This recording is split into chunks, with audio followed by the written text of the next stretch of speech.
Good evening ma'am. Good evening. आइए शिक्षा प्राप्त करते हैं। स्क्रीन दिख रही है?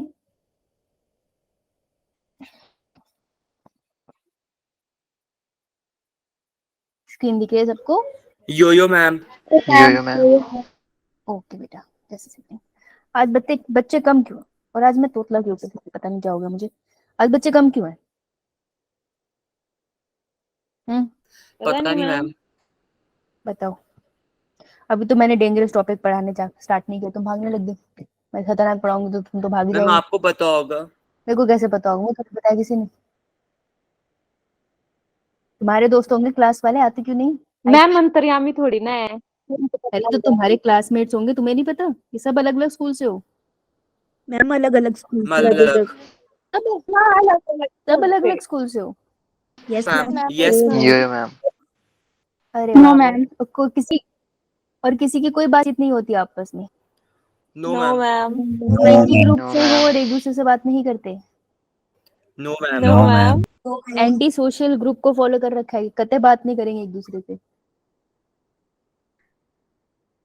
अच्छा ठीक है भाई, ठीक है, जैसे तुम्हारी मर्जी। मुझे भी नहीं पता, मुझसे भी नहीं करते। नहीं, मुझे वैसे मैसेज आ जाते हैं, बट मुझे ये नहीं पता कि इतने सारे बच्चे क्यों नहीं आए। एनीवेज, तो आज हमारा ऑब्जेक्टिव है कि चैप्टर 1 हमें कंप्लीट करना है और इसके PYQs लगाने, यही हमारा ऑब्जेक्टिव रहेगा। ओके यो मैम। Yo ma'am. तो हमने अभी तक जो कर लिया वो है प्री फर्टिलाइजेशन इवेंट, जिसमें गेमेटोजेनेसिस और गैमीट ट्रांसफर कर लिया। फिर फर्टिलाइजेशन है फ्यूजन ऑफ गैमीट, जब हम जाइगोट बनाते हैं, तो जाइगोट वाला पार्ट हमने देखा कि 2n होता है। अब जो हमें करना है that is post fertilisation event. या शीतल बोलो। मैम ये चैप्टर आप पढ़ा रहे हो एनसीईआरटी में है ही नहीं। बेटे ये चैप्टर एनसीईआरटी में एंटी जो नीट है ना, उसमें ये चैप्टर अभी तक हटा नहीं है। तो अगर नीट में नहीं हटा तो मैं पढ़ाऊंगी ना, बट है ना? मैम बुक में तो है ही नहीं। तो बेटा आपको इंटरनेट से पुरानी बुक का मिल जाएगा ना चैप्टर, लेकिन नीट से नहीं हटा तब तक तो मुझे पढ़ाना पड़ेगा। एक्चुअली अपने इंटरनेट पे पुरानी बुक मिलनी बंद हो गई है। अच्छा, तो मेरे पास बुक पड़ी है, मैं आपको पिक्स भेज दूंगी, ऐसे चलेगा? Yes yes ma'am. Ma'am. Yo ma'am. मैं ऐसे भेज दूंगी, लेकिन जब तक नीट वाले हटाते नहीं तब तक मैं हटा नहीं देती, सॉरी। और अब तो मैंने पढ़ा दिया, आज तो एक ही टॉपिक यो रहता मैम।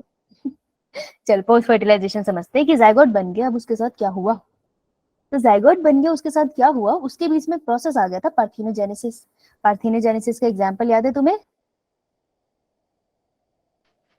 Yes ma'am. हाँ जी, पार्थिनोजेनेसिस की एग्जांपल याद है? Turkey, rotifers, honey bee. Lizards. हाँ, सम लिजर्ड्स बेटा, सारी नहीं, ऐसे लिजर्ड्स पूरा मान जाइए। तो हनी बी का एग्जांपल हम समझते हैं और देखते हैं कि पार्थिनोजेनेसिस होता क्या है। ठीक है, ओके। तो बेटा जो हनी बी जो आपको इंडिया में बहुत ज्यादा मिलती है वो है एपिस इंडिका। ये जो लेट आ रहा है ना, ये बहुत मार खाएंगे मुझसे।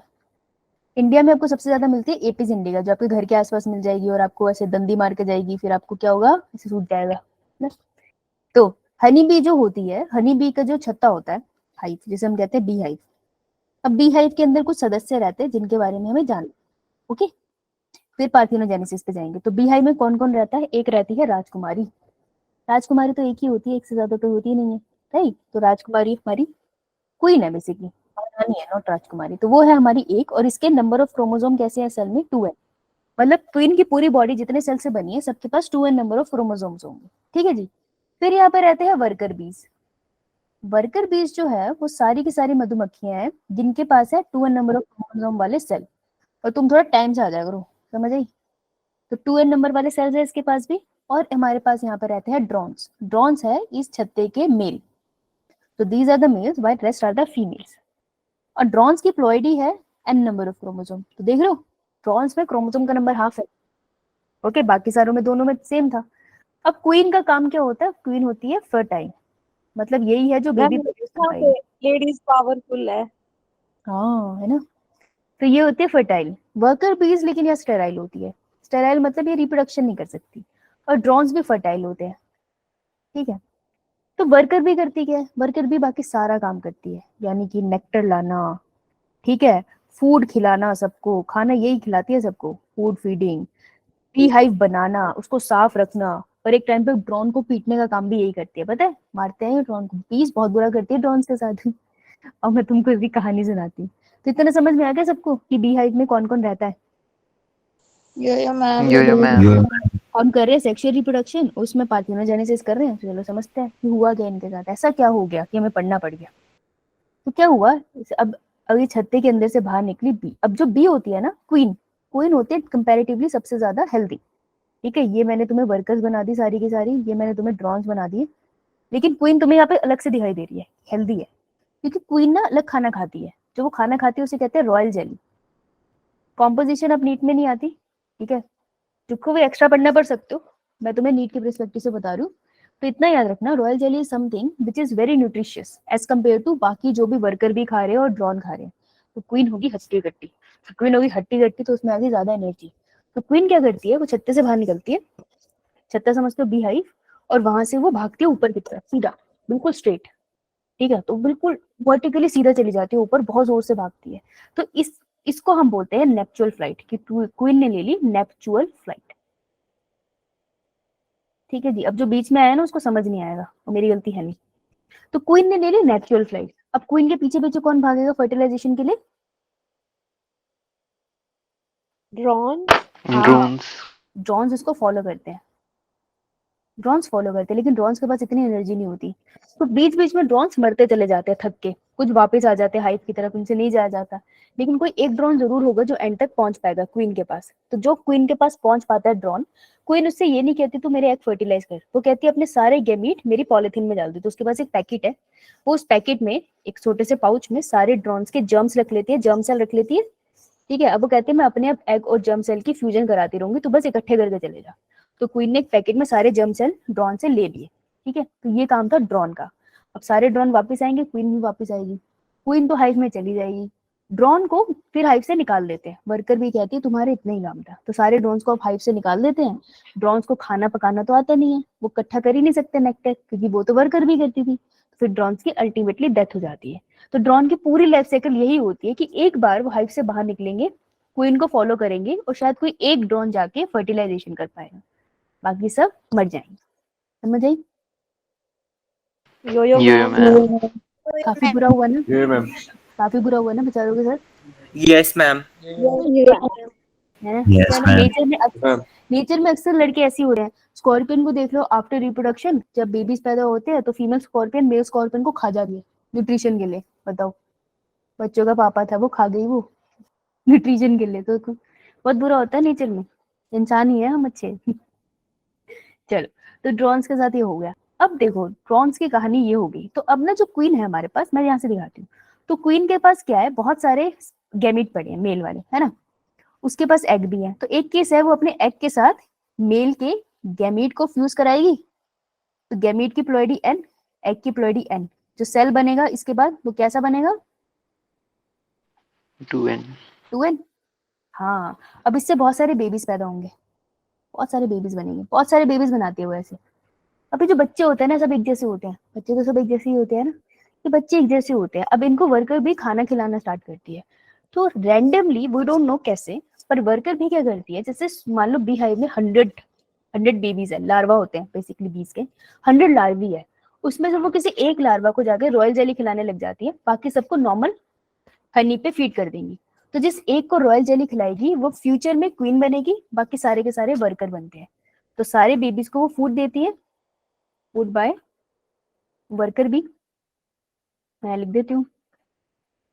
अब दो कंडीशन है, ऑल को वो फूड देती है, वो सारे बन जाते हैं वर्कर ही फ्यूचर में, और सिर्फ एक को जाके वो खिलाती है रॉयल जेली, वो बन जाएगी फ्यूचर में क्वीन। तो ऐसे डिसाइड होता है क्वीन कौन बनता है। तो वर्कर भी ही डिसाइड करती है, एग्जैक्टली कैसे डिसाइड करती है हमें भी नहीं अभी तक पता, लेकिन क्या ड्रोन बना? नो मैम अब देखो ड्रोन का क्या क्या हुआ। तो ये था केस 1 तो हमने कर लिया। अब एक टाइम आएगा, एक टाइम आएगा जब सारे के सारे गैमीट हो जाएंगे खत्म। तो मेल के गैमीट्स हो गए फिनिश, ठीक है जी, लेकिन फीमेल तो अभी जिंदा। अब देखो मेल तो उसने सारे भगा दिए, मेल तो बचे नहीं अब छत्ते में, अब बची सिर्फ हमारी क्वीन, और क्वीन के पास तो अभी भी पड़े हैं एग्स, अभी भी है। तो अभी क्या करे, अब पड़ोसी से तो नहीं लेके आ सकती, चीनी तो है नहीं कि उसको बोले थोड़े से गैमीट्स दे दे मुझे उधार, तो हो नहीं सकता। तो क्वीन क्या करती है, क्वीन कहती है मैं अपने अंडे वेस्ट नहीं होने दूंगी, मैं बहुत प्रोडक्टिव हूँ।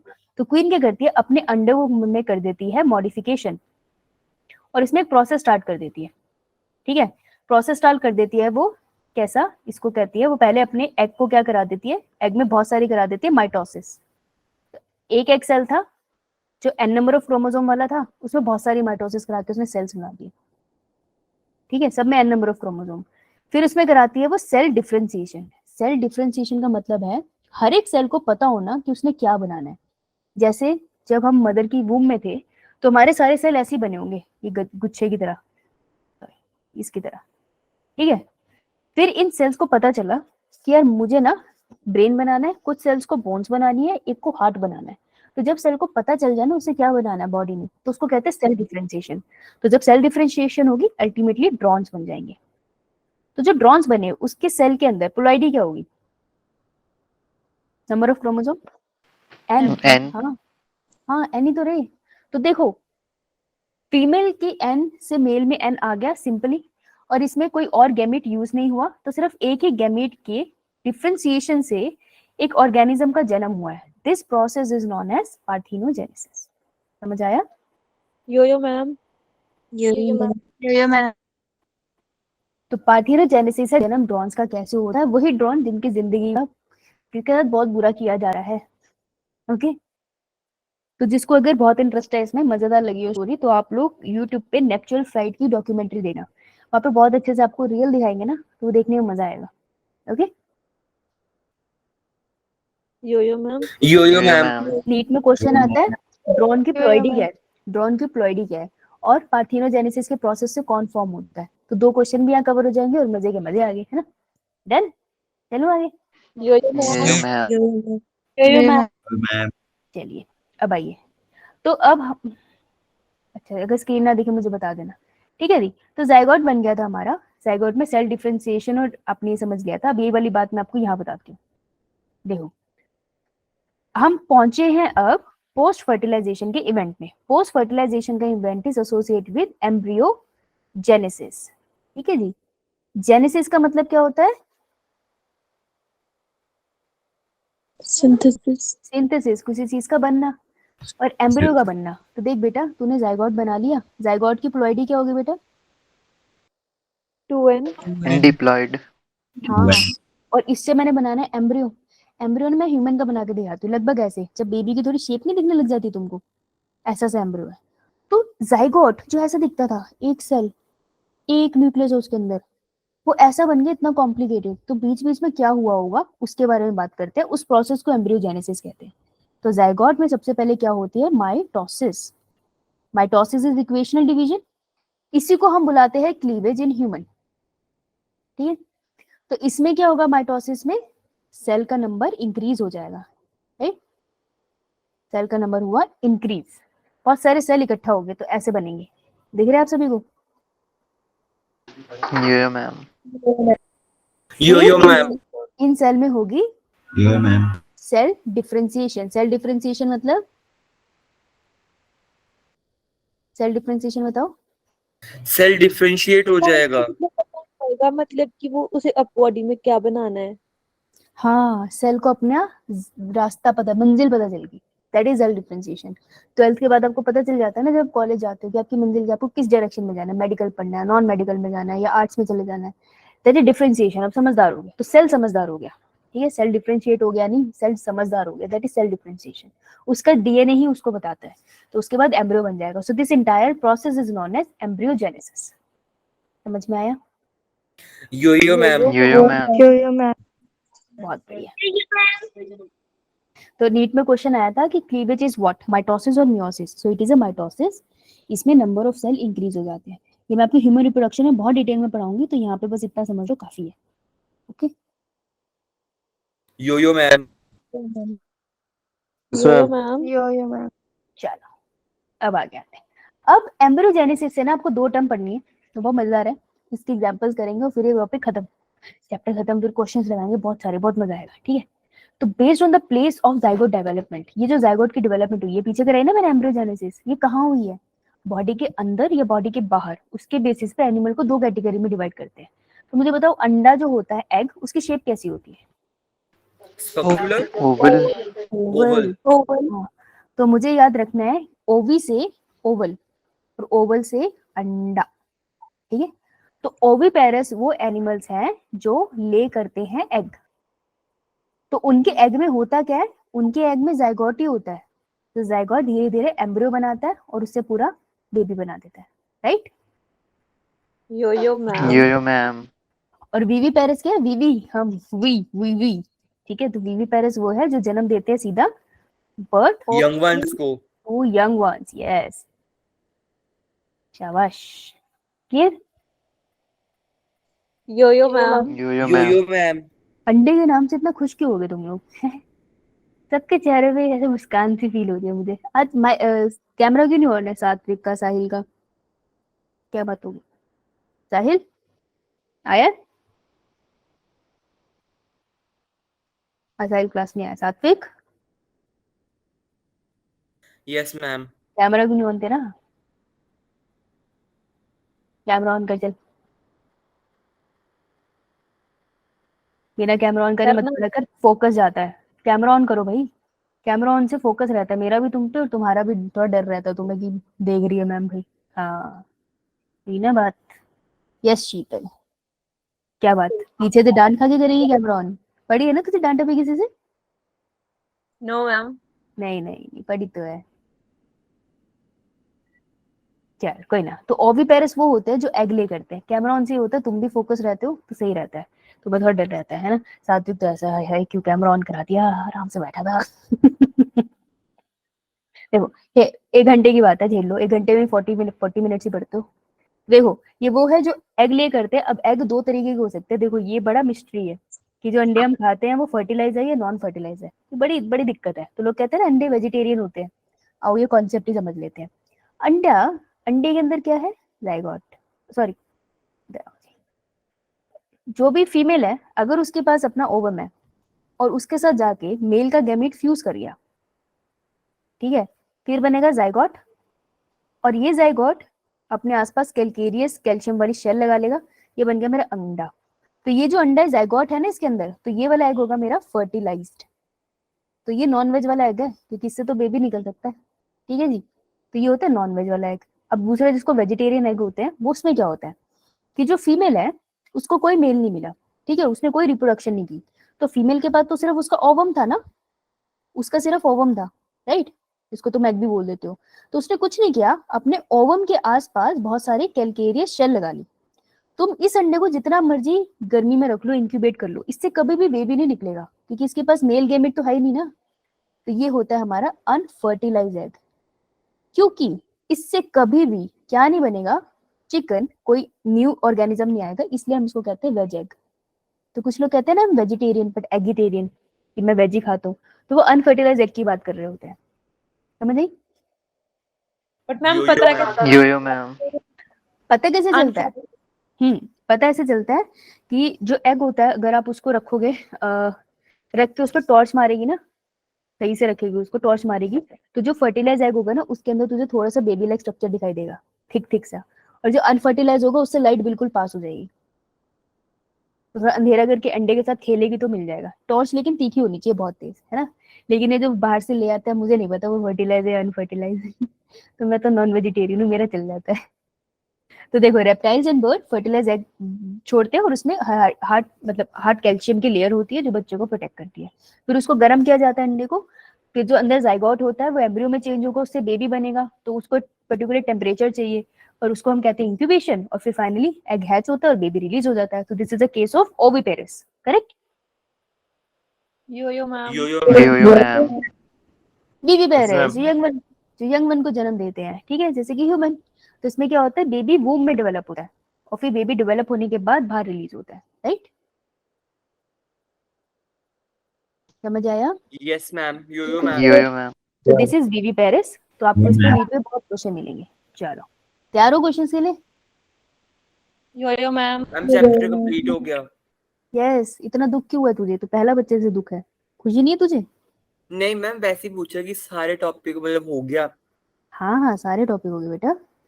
यस कोई मैम। टॉपिक छूट गया तो बता दियो मुझे, अगर ऐसे तो को लगता है ना कोई टॉपिक रहेगा तो बता देना, कोई चक्कर नहीं, ठीक है, यस मैम। कोई दिक्कत नहीं। चलो स्टार्ट हो जाओ भाई। रूल, क्वेश्चन ध्यान से पढ़ना फिर आंसर करना, भगदौड़ी मत मत जाना कि हाँ मैं पहले आंसर दूंगा। क्वेश्चन ध्यान से पढ़ना। संडे को आपका टेस्ट है इस चैप्टर का, जो तुम्हारे नंबर अच्छे नहीं आए ना वो तो खाओगे। मैम आप बनाओगे टेस्ट? नहीं, टेस्ट टीचर्स नहीं बनाते, अलग टीम बनाती है। मैं बनाऊंगी तो मैं तो ये क्वेश्चन डाल दूंगी, फिर तो चीटिंग होगी, पता कैसे चलेगा। तो वो दूसरी टीम होती है जो आपके प्रीवियस ईयर क्वेश्चन पेपर उठाती है डिफरेंट यूनिवर्सिटीज के, उससे पेपर आता है। तो वो पेपर वो डिजाइन करते हैं, मुझे भी नहीं पता होता, आपके पेपर होने के बाद क्वेश्चन पेपर आता है मेरे पास। ओके यस तो मैम। बेटा जी यो अच्छे यो से मैम। पेपर कराना, तुम्हारा पेपर बताएगा मैंने कैसे पढ़ा है। एंड मैम इस बार सेकंड, सिर्फ बायो का पेपर होगा, सारे तीनों सब्जेक्ट्स होंगे? बेटा पेपर हमेशा तीनों सब्जेक्ट्स का होता है। नीट के पैटर्न का पेपर होता है, पेपर हमेशा तीनों सब्जेक्ट का होता है। 720 कितने मार्क्स का होगा? मेरे हिसाब से तो 3 आठ का ही होता है, एक बार मैं कंफर्म कर लूंगी। 3 घंटे का पेपर नो होगा। Ma'am marks. 720, yes ma'am. ठीक है, फिर भी मैं कंफर्म कर लूंगी अगर छोटा बना रहे हो तो, लेकिन तीनों सब्जेक्ट का होगा। एंड जो टेस्ट देता है उसकी अटेंडेंस मार्क होती है, जैसे आप क्लास आते हो ना तो ऑटोमेटिकली अटेंडेंस जाती है, मुझसे नहीं पूछते, मुझे थोड़ी याद रहेंगे इतने सारे बैचेस लेने के बाद कौन सी क्लास में कितने बच्चे थे। तो आपकी अटेंडेंस रिकॉर्ड होती है। फिर जिन बच्चों की अटेंडेंस होती है ना टेस्ट की, अच्छी खासी अटेंडेंस कि हाँ ये बच्चा आया, कभी इसने शायद टेस्ट मिस किया है, फिर उन बच्चों को स्पेशल बैचेस दिए जाते हैं। जब आपका पेपर पास आता है ना तो किसी को स्पेशल अटेंशन दी जाती है, अलग से स्पेशल पर्सनल क्लासेस लगाई जाती है। वो सिर्फ उन बच्चों के साथ किया जाता है जो बच्चे रेगुलर होते हैं। क्यों? क्योंकि टीचर का भी तो खास एफर्ट है ना कि वो स्पेशली बैठ रहे हैं किसी एक बच्चे के लिए, तो उस बच्चे के लिए बैठे ना जिसने साल भर कोशिश की है। तो अगर आप टेस्ट लगाओगे तो आपको उसका बाद में बहुत फायदा होता है, क्योंकि आपको ध्यान रहता है टीम को कि इस बच्चे ने एक्स्ट्रा एफर्ट किए हैं तो उसको हमें एक्स्ट्रा एफर्ट देने भी है। तो इसलिए सजेस्ट करूंगी टेस्ट मिस मत करना, जितना आता है लगा लेना। ओके नहीं? चलिए, व्हाट इज सिनगैमी? सिनगैमी हम प्लांट में यूज करते हैं और एनिमल में वर्ड यूज करते हैं fertilisation. Fertilisation. Answer is C, right? Good. Yo yo ma'am. ये बताओ, ध्यान से करना, क्वेश्चन ध्यान से पढ़ना, आंसर सारे निकल जाएंगे, तुमको सारा आता है, इंटेलिजेंट बच्चे हमारे।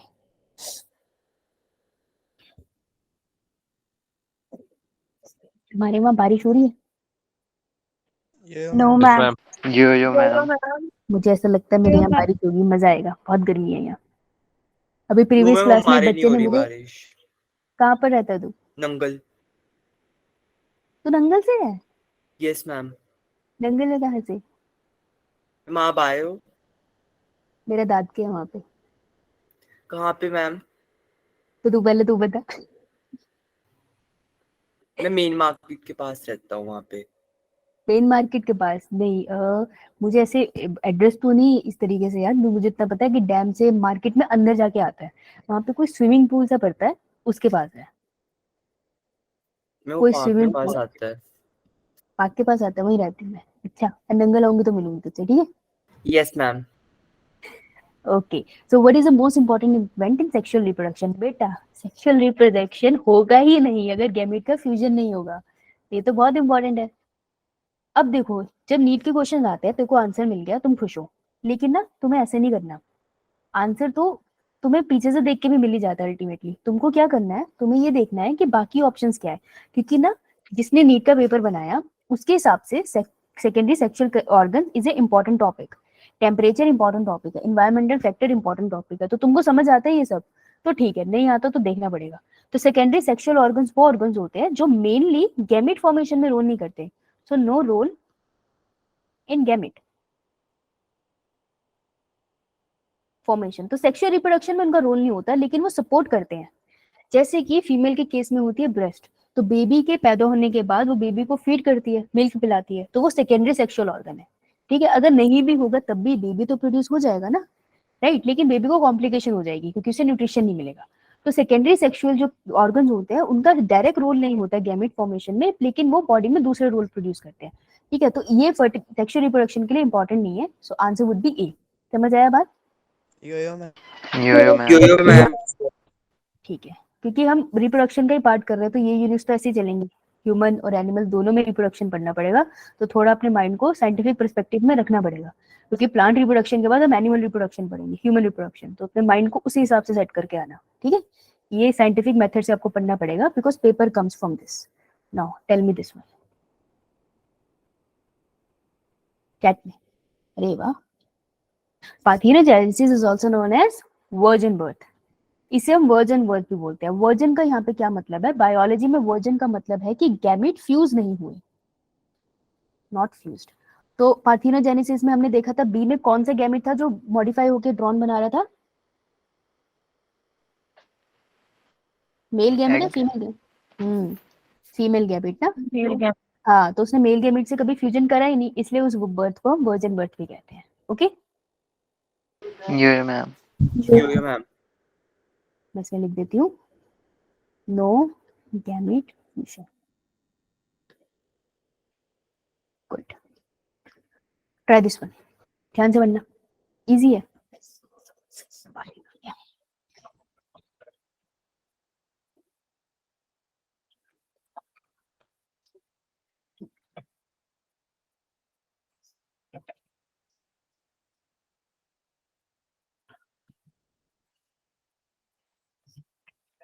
शाबाश।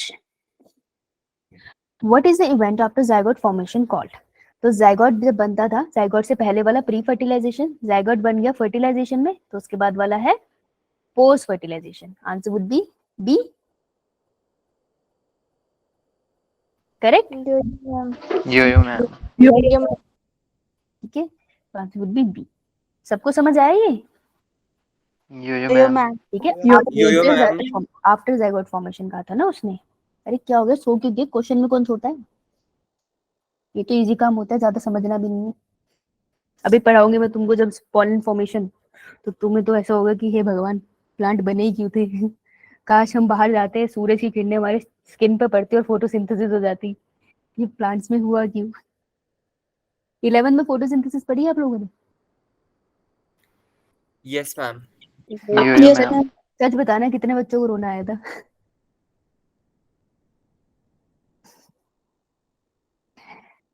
सच बताना, कभी ऐसा लगा था कि प्लांट को, पत्ते को देख कर लगता था कि फोटोसिंथेसिस का वो चार एक लाइन का रिएक्शन इतना कॉम्प्लिकेटेड हो सकता है? No ma'am. No, ma'am. जब जेड वो मैम ने सोचा था कितना कॉम्प्लिकेटेड था वो। जब जेड शेम पढ़ी थी ना, जब मैंने पहली बार पढ़ी थी एज ए स्टूडेंट, मैंने सच में बाहर आके पत्ते की तरफ देखा था, मुझे आज भी याद है। मैं सोच रही थी कि क्यों इतना कुछ क्यों कर रहा तू अपने अंदर यार? कैसे याद करूं मैं इतने इतने सारे नाम? तभी मैं कह सकती हूँ कि हिम्मत जवाब देगी थी मेरी कि हे भगवान। खैर, मुझे बॉटनी अब तो बहुत पसंद है। तो कोई बच्चा बोले ना बायोलॉजी बहुत इजी है, उसको ना 11th ग्रेड की फोटोसिंथेसिस उठा के दे देना, बोलना तेरे को फोटोसिंथेसिस तो पता होगा ना, ये ले पढ़।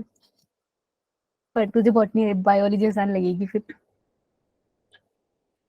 चलो, zygote divide by dash to form haploid spore. अच्छा, ये वो क्वेश्चन है जो हर बैच गलत करके आया है।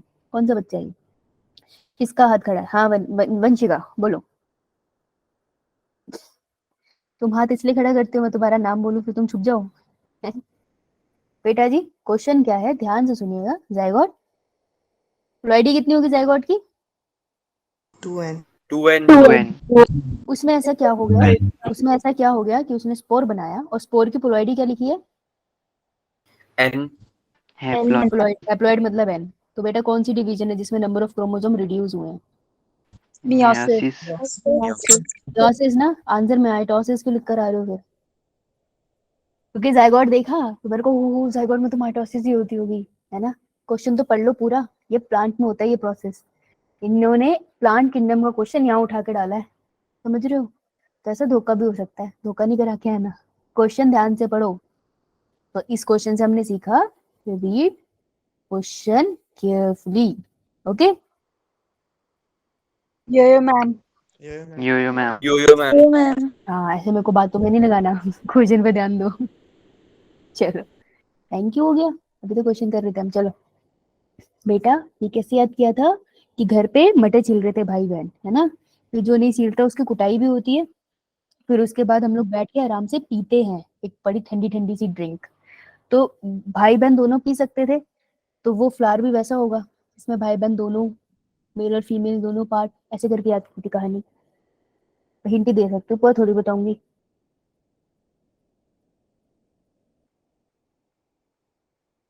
कि अंतरिक्ष, पहले ये बता, तेरी आंखों में दर्द है? हम्म, अंतरिक्ष नहीं, सात्विक। No ma'am. ऐसे ऐसे कर रहा है ना तू, दर्द है? No ma'am. अच्छा, तो ऐसे कर रहे हैं ना, मुझे लगा शायद कोई पेन हो या कुछ। एक मेरा स्टूडेंट था, उसको वो पढ़ता भी बहुत था और उसको चश्मा लगा हुआ था, तो उसको ना अक्सर आंखों में दर्द होता था। तो फिर उसको सजेस्ट किया था, एक मेडिटेशन वालों ने बताया था कि आप, मतलब उन्होंने बताया था कि आप पत्तों को देखा करो टाइम निकाल के। सुनने में ऐसा लगता है ना कि पत्तों को देखा करो, पर एक्चुअल में पत्तों में बहुत सारी different type of green colours होते हैं। तो आप टाइम निकाल के नॉर्मल लाइट में पत्तों को देखा करो, उससे आई साइट में फर्क पड़ता है। इट्स एन एक्सरसाइज जो यूज होती है। फिर किसी बच्चे को स्क्रीन टाइम से होता है, ज्यादा स्क्रीन देखने से होता हो, तो ऐसे ट्राई करना, आपको अच्छा लगेगा। अब आइए जी, कोकोनट की बात कर रही थी मैं, ठंडी ठंडी ड्रिंक। इसके फ्लावर में मेल पार्ट भी होता है और फीमेल पार्ट भी होता है। बाइसेक्सुअल फ्लावर, बाइसेक्सुअल के लिए टर्म कौन सी है?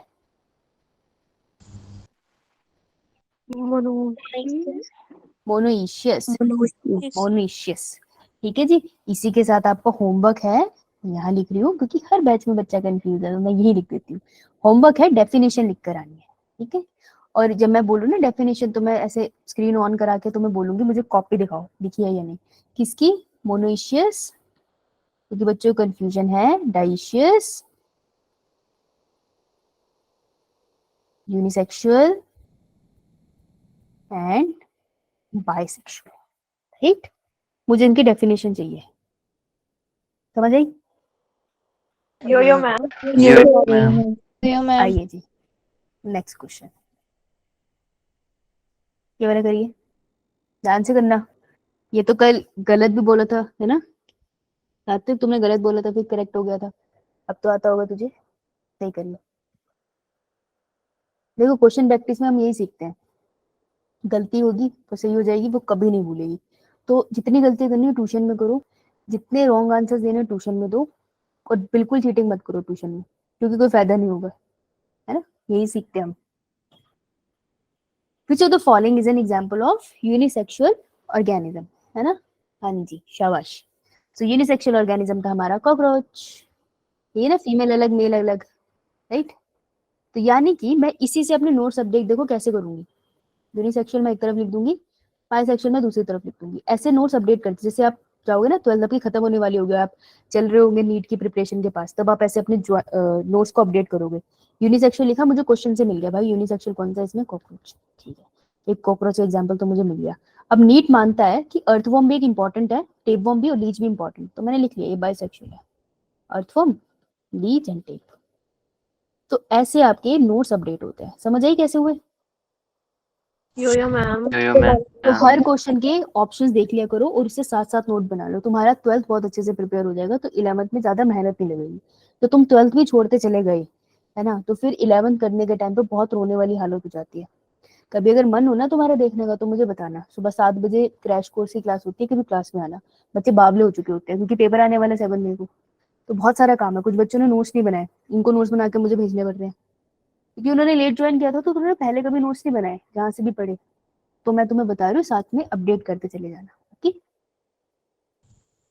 यो जिसने बनाए हैं, जिस बच्चे ने नोट्स बनाए हैं, उसके मजे हैं, उसको सिर्फ पढ़ना है, राइट। तो ये फ्यूचर प्लानिंग है आपकी सारी। जितने एफर्ट्स आप अभी लगाओगे, आपको आने वाले 9 मंथ्स के बाद उतने कम एफर्ट लगाने हैं। चलो बताओ फिर, ध्यान से पढ़ना क्वेश्चन क्या पूछ रहे हैं।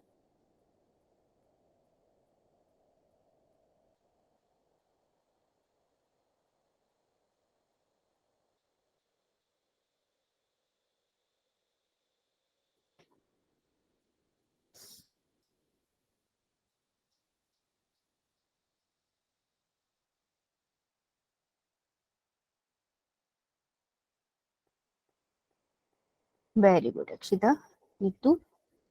Gametes in all dash species are of two types। अगर दो तरीके के हैं यानी डिफरेंट डिफरेंट है, तो अगर डिफरेंट डिफरेंट gametes बनते हैं तो हम उनको बुलाते हैं हेट्रो।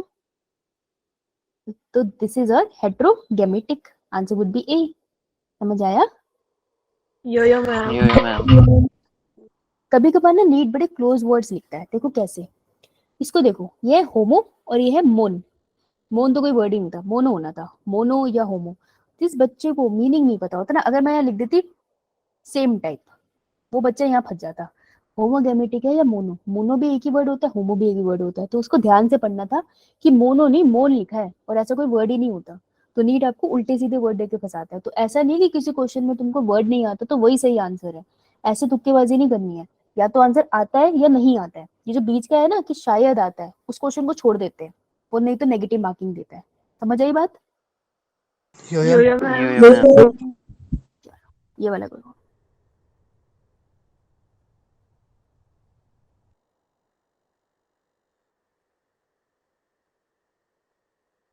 और तुम ग्रुप में अंगूठा क्यों नहीं लगाते हो जब मैं मैसेज भेजती हूँ? भाई मुझे कैसे पता चलेगा तुम्हें प्रेजेंटेशन मिली या नहीं? जब प्रेजेंटेशन मिले प्लीज वहां अंगूठा लगा दिया करो। क्यों पढ़ाया तुम्हें इतना? ताकि तुम अंगूठा लगा सको। तो अंगूठा लगा देते रहो ताकि मुझे पता चले तुम्हें प्रेजेंटेशन मिल गई है। मुझे बाद में किसी ने बोला ना नहीं मिली, तो मैं तुमको थप्पड़ लगाऊंगी। What is development of embryo called? Embryo की डेवलपमेंट को हम क्या बोलते हैं? जाइगोट से एम्ब्रियो जब बनता है। Embryogenesis. Embryogenesis answer would B D. Simple है ना? ये सारे नीट यो-यो। प्रीवियस 31 इयर्स के क्वेश्चंस हैं। समझ रहे हो तुम? यही आता था, वो कुछ नहीं। चलिए करके बताओ। जो पढ़ लेता है अच्छे से उससे हो जाते हैं क्वेश्चन, और कुछ क्वेश्चन होते हैं जो किसी को नहीं आते। कोई बात नहीं, हम प्रैक्टिस में सीख लेते हैं।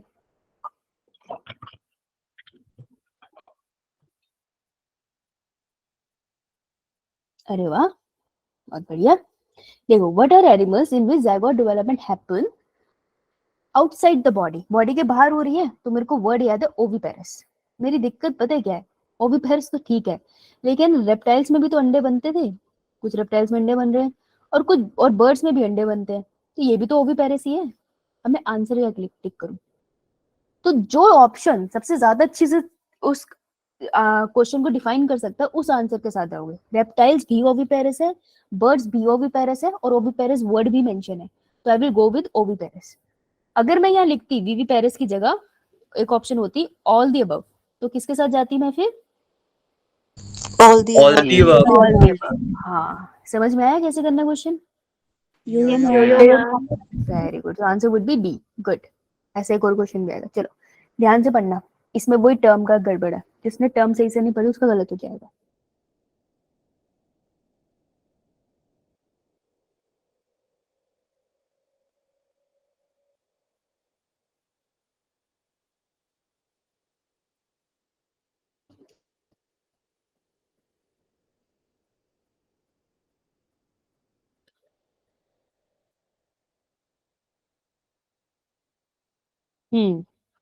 गुड, बहुत बढ़िया, बहुत बढ़िया, बहुत बढ़िया, शाबाश, सत्यानाश। What are the cells in diploid organism? एक डायप्लॉइड ऑर्गेनिज्म है, उसमें वो कौन से सेल थे जिनमें अल्टीमेटली मियोसिस होती थी और भाई गैमेट बनते थे? अल्टीमेटली मियोसिस होने के बाद गैमेट बनते हैं ना, मियोसिस से पहले नहीं। तो गैमेट कैसे आंसर हो गया? तुम सही पागल हो हैं। पॉलीगैमेट कहाँ पढ़ा दिया मैंने तुम्हें? वो कौन सा सेल था जिसमें मियोसिस होती थी, गैमेट बनते थे? जनरल सेल का नाम था मदर सेल। कहा था ना मैंने, जहां मदर आएगा वो होगा 2n, और स्पेशल नाम दिया था हमने उसको, हम उसको बुलाते थे मियोसाइट्स। मियोसाइट। कैसे याद रखेंगे हम? मियोसाइट में MEI आता है, और वही अंडर को करता है meiosis, MEI। Right, so answer would be B, not A, क्योंकि माइटोसाइट वो कहेगा जिसने ढंग से रिवाइज नहीं किया। समझ आई बात? कैसे हुआ ये क्वेश्चन? यो मैम। बहुत ही ज्यादा पिटोगे तुम तो। चलो ये वाला बताओ, जल्दी बताओ, खत्म होने वाली है क्लास। तो 3 क्वेश्चन और कराना चाहती हूँ मैं। हाँ, अब बच्चे समझ गए, चलिए इंटेलिजेंट हो गए हमारे। कहते what are the animals in which zygote formation take place in the body? Body के अंदर है डेफिनेटली विविपेरस, ह्यूमन भी विविपेरस है, वेल भी विविपेरस है। तो नीट के हिसाब से वेल विविपेरस एक इंपॉर्टेंट पॉइंट है। तो किसी दिन अगर उसने क्वेश्चन बोल दिया ना वेल इज ओविपेरस विविपेरस ब्ला ब्ला, तो याद रखना भाई विविपेरस है, भूल मत जाना। ठीक है जी, लेकिन ऑप्शन विविपेरस ज्यादा अच्छा है क्योंकि दोनों वेल और ह्यूमन उसमें कवर हो रहे हैं। करेक्ट? यो मैम। बहुत बढ़िया, आंसर वुड बी बी। समझ गया अब तुम। चलो ये बताओ फिर, true and false, simple simple. Variety of question करके आपको पता चलता है एप्लीकेशन क्या होती है किसी कॉन्सेप्ट की। मैं कितना ज्यादा बोल रही हूँ। चलो मैं थोड़ी देर चुप रहूँ। गुड राशि। ओह सॉरी, मैं चुप नहीं रह सकती, मेरी क्लास है। क्या बात होगी, बस इतने से आंसर। नियति, वरुण, वरुण इतना रो के आंसर क्यों कर रहा है बेटा? रिया, श्रुति, गुड। ओविपेरस, ओवी से ओवल, ओवल से अंडा, egg laying animals are called oviparous, correct. यही था। Yo ma'am. ये बताओ, देखो जर्म प्लास्ट क्या होता है? Total amount of genetic material, total amount of genetic material किसी का, उसको मैं जर्म प्लास्ट कर दूंगी। अब करना क्वेश्चन ध्यान से सोच के, दिमाग लगेगा इसमें।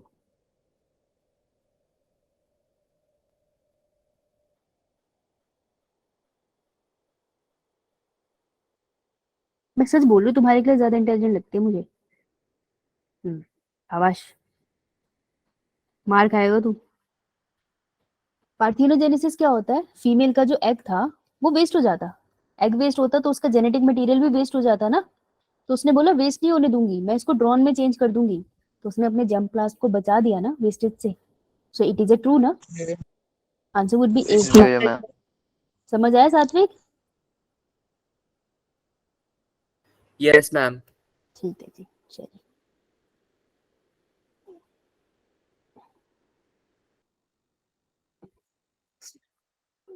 ये क्वेश्चन है, कर क्यों रखा है?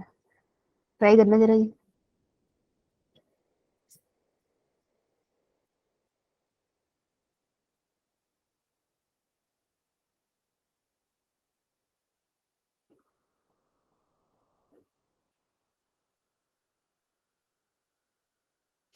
Dash is written throughout, written मतलब रहता है,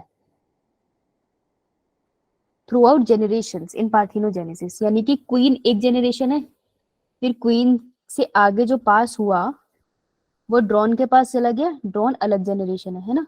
let's say this is generation 1, this is generation 2। तो क्वीन से जनरेशन 1 से जनरेशन 2 में गया क्या? सेम चीज, क्रोमोसोम नंबर सेम गया ना, बिल्कुल कुछ चेंजेस नहीं आए, कोई गैमेट फॉर्मेशन नहीं हुई थी ना, कोई गैमेट की फ्यूजन नहीं हुई, तो क्रोमोसोम नंबर बिल्कुल सेम चला गया। तो उसको हम बोलते हैं जीनोटाइप। तो जीनोटाइप रिटेन रहता है क्वीन और ड्रोन के बीच में, राइट? समझ आई ये बात? फिनोटाइप होता है फिजिकल अपीयरेंस, फिजिकल अपीयरेंस तो डिफरेंस होती है दोनों की, एज और जनरेशन का कोई रिलेशनशिप नहीं, सिर्फ genotype is the answer, right? चलो आई थिंक लास्ट क्वेश्चन है ये, डू दिस वन, ध्यान से करना। ये रेपिटेशन है? Yes, ma'am. Yo ma'am. D answer है इसका। चलो done, we are done with our homework questions. बहुत बढ़िया, चलो जी। Anyone who have any doubt? No, ma'am. No ma'am.